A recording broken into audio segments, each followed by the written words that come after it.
牆身爆多條裂痕，消防 group 叫兄弟小心。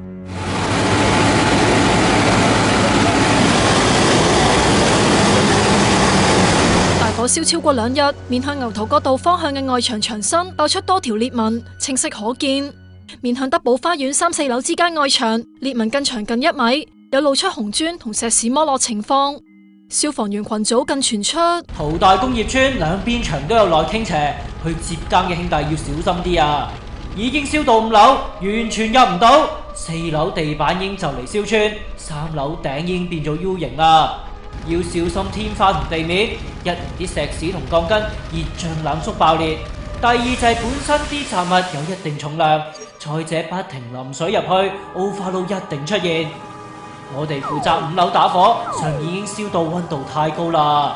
大家都可能都聽過或者係見到咧，就係喺後邊嗰個位置咧，大廈後邊咧有一啲裂痕喺度嘅。咁與此同時咧，亦都係幫我哋做過評估之後咧，發覺咧就係暫時係冇一個倒塌危險嘅。佢哋已經聯絡緊相關樓層嘅業主，了解存放咗啲乜，盡快擬定策略撲熄場火。秀茂坪重案組探員晏晝3點半亦到場調查起火原因。